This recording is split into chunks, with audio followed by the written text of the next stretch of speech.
can see the colors go with the wall and everything like that. Very tight and it was a period of time that I was into that, and they loved it, so they ordered one to suit their wall, and that's 4 feet as well. And it goes with their bottles, it goes with everything. So I've done a lot of theme work.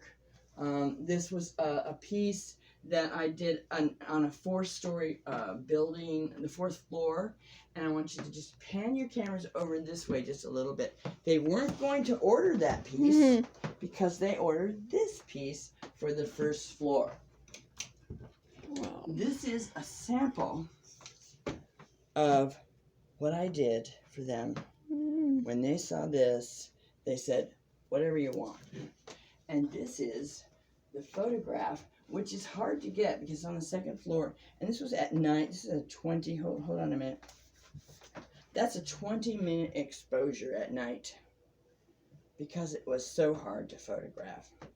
And that's a 4x6, so that's around 10,000 in California. And this has every feature that this does. So they knew exactly what they were going to get. Look how it matches the stone, and it matches the silver, and it matches the glass. And I was in a rod period at the time. So if you see me moving it, the picture actually moves on the rods. Awesome. So I did this piece for this client. And then they said, oh, well, we don't want you to do the piece upstairs because we want a different artist to, hold on, I just need to put this somewhere else.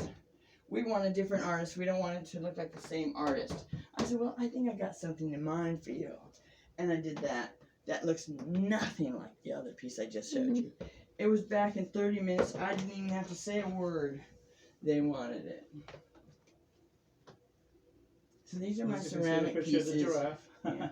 Well, that's Sir Charles, and that's Eddie. You had to have a little buddy pal. Yeah. And these are mine. So I can have a little bit of fun. I like it. Yeah. I'm getting ready to do a series of pieces where I did this church, and I did their font and their cross like that, and I did their processional cross, and I did the lighting and everything. All of it's different. You wouldn't know it was from the same artist. But I want to do a golf club. And so pieces look like they're from the same artist. Do you? Yeah, a little bit different. This is a black plexiglass. And this will be done with real copper and copper rods. Wow. And this will be done with glass flags. Oh, awesome. And I have a 2x18-inch glass flag sample to show them. Oh, and this is done in rolled ceramics. Now, rolled ceramics is something like this up here. And I don't know if your camera can see the textures, but there's texture in it. And that's what I want to get with this. I have burlap that will give me the texture that I need. And then I have the copper that I need. And I just go to the neighborhood glass store and I get my plexiglass cut, and everything works out just fine. Awesome. I like to have vendors that are professional and that know what they're doing, because it makes me look good, and I get to order from them over and over again, and they like me. We work really well together. I'm very direct on what I need. So this is my tiny little art room that I work in. I don't know if you can even see over here, but this is a piece I did, my very first abstract piece in California.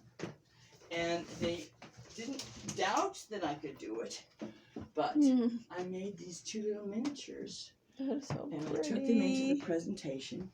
I put them on easel, and I said, this is what you're going to get. And I walked out in 20 minutes. $20,000. Awesome. It's 13 by 3 feet. Awesome. And that's the piece we got right there. And the reason why they ordered this piece was because of the ceiling. Now, what I've done in California often is troubleshoot. You know, what kind of art can you get with a ceiling like that? And the architects and the interior designers that I know that that's what